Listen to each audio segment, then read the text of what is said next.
அதிமுகவை அச்சுறுத்தி அடிபணிய வைத்திருக்கிறது பாஜக அப்படின்ற குற்றச்சாட்டை முதலமைச்சர் முன்வைத்திருக்கார். பதில் அது தேர்தல் அரசியலுக்காக பயன்படுத்துகிற வார்த்தை. அந்த மாதிரிலாம் இப்போ எடப்பாடி பழனிசாமி அவர்களும் சொல்லியாச்சு. அப்படியெல்லாம் எந்த கட்சியவும் எந்த தலைவர்களையும் அடிமைப்படுத்தி கொத்தடிமைகள் மாதிரி நடத்தலாம் முடியாது. அது அது வேறு அப்படி சேர்த்து பேசினா தான் அவங்களுக்கு க்ரெடிபிலிட்டி இருக்குதுன்னு நினச்சிட்டு தான் அப்படி பேசுகிறாங்க. ரெண்டாவது, பாஜகவோட கூட்டணி வச்சுட்டதால் இப்போ அவங்கள பற்றி யோசிச்சு பார்க்கணும். திமுக நீங்கள் 67லேருந்து பாருங்கள், 67 கூட்டணி, 71 கூட்டணி, 80 கூட்டணி, அதுபோல் 99 கூட்டணி, எல்லா கிட்டத்தட்ட 4-5 முறை காங்கிரஸோட இன்னை வரைக்கும் கூட்டணி, அதேபோல் பிஜேபியோட கூட்டணி. அப்படியான தேசிய கட்சியோட கூட்டணி வச்சா உடனே அந்தால கபலீகரம் பண்ணிடுவாங்களா? அது என்ன லாஜிக்? அது எனக்கு அது புரியவே இல்லை. நம்மள நாளைக்கு இப்படி திருப்பி கேட்பாங்களே. இது அவங்க சொல்றது அதிமுகவுடைய தலைமைத்துவத்துக்கே கேள்வி வந்துரும் அப்படின்றதால அடிபணிந்து விட்டது அதிமுக. அப்படியெல்லாம் கற்பனை சார். அதிமுகவில் அது 35 வருஷம் ஆட்சியில் இருந்த கட்சி சார் தமிழ்நாட்டில். இல்ல சார், 19 கூட்டணியில இருந்தீங்க, 21 இருந்தீங்க, அப்பெல்லாம் அந்த கேள்வி வரல. கூட்டணி இல்லைன்னு சொல்லி பிரிஞ்சு போய் ஒரு தேர்தலை சந்திச்சுட்டு திடீர்னு சேர்றப்போ அரசியல் ஒவ்வொருத்தருக்கு இருக்கக்கூடிய அந்தந்த காலகட்டத்துக்கு இருக்கக்கூடிய அந்தந்த நேரத்தில் இருக்கக்கூடிய தேர்தல் காலங்களில் பொது எதிரின்னு ஒருத்தர் தீர்மானம் பண்ணிவிட்டு அவரை எப்படி விரட்டுறது, அதுக்கு கூட்டணி அமைக்கிறது ராஜாஜி காலத்திலேருந்து நடந்திருக்கிறது. ஆகையினால இதெல்லாம் பாஜக கூட சேர்ந்துட்டு அதனால் கபலீகரம் பண்ணிடுவாங்கங்கிற ஒரு ஸ்டேட்மெண்ட்டெல்லாம் நான் படித்தேன். ஆனால் அது சரியில்லை. ஏன்னா அவங்களே ஆரம்பத்துலேருந்தே கூட்டணியில் தானே வந்திருக்காங்க. கூட்டணி இல்லாமல் இன்னே தேதி வரைக்கும் ஒரு திமுக ஆட்சி அமைச்சதாகவே இல்லையே. கம்யூனிஸ்டோட கூட்டணி ஆரம்பத்திலே, அதுக்கப்புறம் எல்லா டைமும் இன்னே வரைக்கும் கூட்டணி. அவங்க அப்படியே தான் இருக்காங்க. 4 எம்எல்ஏ, ஒரு எம்பி, இப்படி தான் இருக்காங்க. திருமாவளவன் கூட இருக்காரு. அவருக்கு முதலமைச்சருக்கும் அவங்களுடைய வாரிசுபடியே மன்னராட்சி சொல்லல. பாஜகவோடு கூட்டணி அப்படின்றது ஆபத்தா? என்ன ஆபத்து? என்ன பாஜக? அப்ப இவங்கள பாஜக கூட இருந்தாங்கல்ல 99ல இருந்து, என்ன இவங்களுக்கு என்ன ஆபத்து வந்தது? அதுக்கு பதில் சொல்லுங்களேன். என்ன ஆபத்து? யாராவது சொல்லட்டும். அந்த குறைந்தபட்ச கொள்கை என்கின்ற ஒன்றை வைத்து இந்துத்வா என்கின்ற பேச்சை எடுக்கக்கூடாது, தமிழக மக்களின் நலனுக்கு விரோதமாக எந்த செயலும் செய்யக்கூடாது என்று எங்களுடைய கலைஞர் அப்படிப்பட்ட ஒரு மிகச் சிறப்பான கொள்கையை வடிவமைத்தார். ஆனா இப்போ ஒரே ஒரு கேள்வி இருக்கு, ஒரே ஒரு கேள்வி. வக்ஃப் போர்டு அந்த சட்டத்துக்கு இவர்களோட பதில் என்ன, அல்லது மும்மொழி கொள்கை அதற்கு இவர்களுடைய பதில் என்ன? அப்படி நிறைய கேள்வி வந்துகிட்டே இருக்குல்ல, அதுக்கு என்ன பதில் சொல்ல போறாங்க? வக்ஃப் போர்டுக்கு இருக்கிற சொத்தை காப்பாத்திக்குங்க, இருக்கிற சொத்தை ஆவணப்படுத்துங்க, இருக்கிற சொத்தை பழைய காலத்தை போல இப்போ இல்லை, எல்லாம் டிஜிட்டல் மயமாக இருக்கிறது. அது இது உங்களுக்குள்ள சொத்து தான் அப்படிங்கிறதுக்குரிய ஆதாரத்தை கொடுத்துக்கொண்டு நீங்கள் அதை பதிவு செய்து வைத்துக்கொண்டால் பிற்காலத்தில் எந்த பிரச்சனையும் வராது. 3வது பார்ட்டியால் தலையிட்டு அந்த சொத்தை கபலீகரம் பண்ணுற விஷயங்கள் நடக்காது. யாராக இருந்தாலும் சொத்தை இப்போ சொத்துல எத்தனை பரிணாம மாற்றங்கள் வந்திருக்கின்றன, அதையெல்லாம் வச்சுதான் அரசாங்கம் சொல்லுகிறது. அதை தவிர இதெல்லாம் தேர்தல் அரசியலுக்குள்ள வரும்ல அப்படின்றாங்க. இன்னைக்கு ஏன் பாஜக பார்த்து பயப்படணும் முதலமைச்சர் சொல்றான்ற கேள்விக்கு அதெல்லாம் முதலமைச்சர் அவர் ரொம்ப பயப்பட்டு இருக்கார். ரொம்ப ஏன்னா இப்போ கூட்டணி எப்படி வருதுன்னா, கூட்டணி விடுதலை சிறுத்தை கட்சி கூட இப்போ அவர் பதில் சொல்லட்டும், நண்பர் இருக்கார் பதில் சொல்லட்டும். விடுதலை சிறுத்தைகள் கூட சோசியல் மீடியால பலவாறு பேசிட்டு இருக்காங்க. அவர் கூட விரக்தியா இருக்காருன்னு சொல்றாங்க. வேல்முருகன் விரக்தியா இருக்காரு சொல்றாங்க. ஏன்னா கம்யூனிஸ்ட் மட்டும் அவங்கள்ட்ட ஸ்ட்ராங்கா இருக்கிறத தவிர மற்ற கூட்டணிகள்லாம் ஒரு மாதிரி ஆட்டங்கள் இருக்குங்கிற மாதிரி தான் வருது செய்திகள்லாம். அவர் சொல்லட்டும், எங்க போவாங்க அது தெரியல, அது தெரியாது அவங்களுக்கு. விசிகாவுடைய தலைவர் நீங்க 6-7 மாசத்துக்கு ஆதவ் அர்ஜுன் எதுக்கு அங்கிருந்து போனாரு? ஆதவ் அர்ஜுன் எதுக்கு விஜய்கிட்ட போனாரு? அவர் எதுக்கு ஒரு பெரிய போர்க்குடியை தூக்குனார்? விஜய்கிட்ட போடணும் போல சார், இங்கேருந்து வெளியேற்றப்பட்டார். அதுல ஒரு இஷ்யூ ரொம்ப நாளா ஓடிட்டு இருந்த, நம்மளே விவாதம் நடத்தியிருக்கோமே.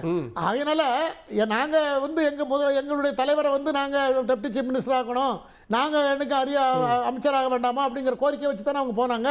அது இன்னும் அப்படியே தொக்கி தான் நிற்கிறது.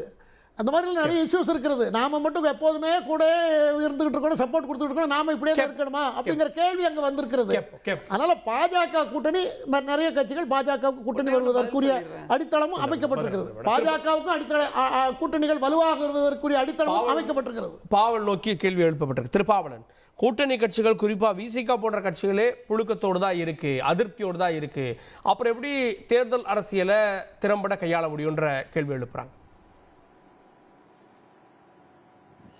வணக்கம் கார்கே. எங்கள் கூட்டணியின் அக்கா பிரியதர்ஷினி அவர்களுக்கு என்னுடைய வணக்கத்தை தெரிவிச்சுக்கிறேன். அதாவது இந்த ஆயுத எழுத்தின் தலைப்பு களத்தில் முந்துவது யார், அந்த தலைப்பை விட்டுட்டு தான் எம் குமாரும் பொங்கலூர் மணிகண்டனும் வாய்க்கு வந்ததை பேசிட்டு இருக்காங்க. இன்றைக்கு திமுக தலைமையிலான இந்த அணி நேஷனல் ஹைவேஸ்ல ஸ்பீட் பிரேக் இல்லாம டாப் கியர்ல போயிட்டு இருக்கோம். ஆனா அதிமுக பாஜக கூட்டணி ஸ்டார்டிங் ட்ரபிள்லே நிக்குது.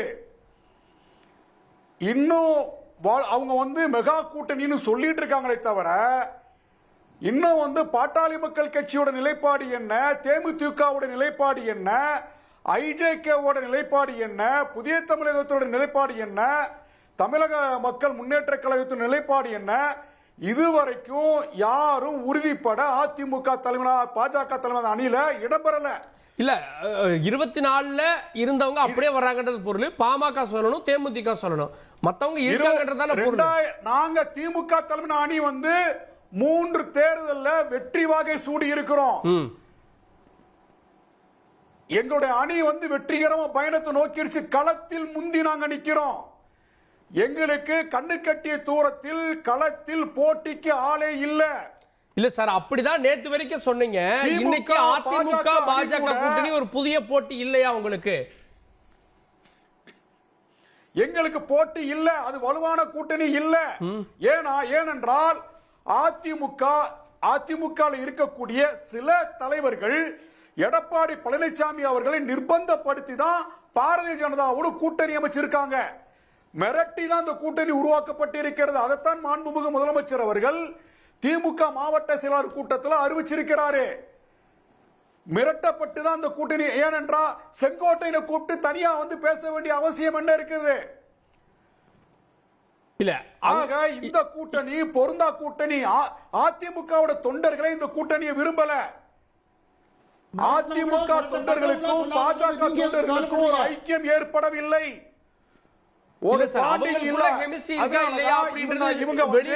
உங்களுக்கு எப்படி தெரியும்? அதிமுக பாஜக இப்ப ஒரு வருஷத்துக்கு முன்னாடி இந்த கூட்டணி அமைஞ்சிருக்குது. ஒரு 10 மாசத்துல அவங்க 2 பேரும் ஒண்ணா ஓட்டு கேட்டு போகணுன்றதுக்காக தானே. திமுக எங்க கிட்ட ஒரு ஐக்கியம் இருக்குது, எங்க கிட்ட ஒரு பாண்டிங் இருக்குது திமுக அணியில. ஆனா அதிமுக அணியில அது இல்ல. நான் கேட்கிறேன், இப்ப ஏன் இதனால இப்ப ஏற்கனவே 2024 2021 அதிமுக தலைமையில் இடம்பெற்ற அணிகள்ல ஏன் இதுவரைக்கும் கூப்பிட்டு பேசி ஒரு மெகா கூட்டணியை உருவாக்க முடியல? பாமக ஆட்சியில பங்கு கேட்குது. அன்புமணி ஆட்சியில கூட்டணி ஆட்சின்னு சொல்றாரு, ஆட்சியில பங்கு கேட்கிறாரு. ஏற்கனவே பாரதிய ஜனதாவுடைய அமித்ஷா உள்துறை அமைச்சர் இது கொலிஷன் கவர்மெண்ட் சொன்னாரு. அதாவது கூட்டணி அரசாங்கத்தை அமைப்போம் சொன்னாரு. என்டிஏ கூட்டணின்னு சொன்னாரு. அதிமுக தலைமையிலான அணின்னு சொல்லல, என்டிஏ கூட்டணி சொன்னாரு. 2021 மோடி படத்தை போடாம தான் அதிமுக தொண்டர்கள் தேர்தல் வேலை செஞ்சாங்க. தமிழ்நாட்டில்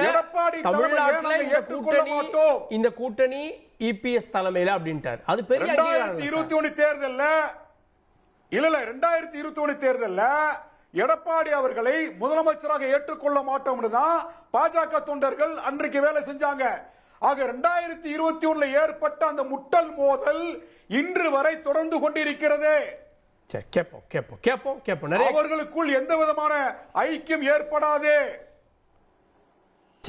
பெரிய திமுக தலைமையிலான அணி போட்டிக்கு ஆளே இல்லாமல் முன்னேறி செல்கிறது.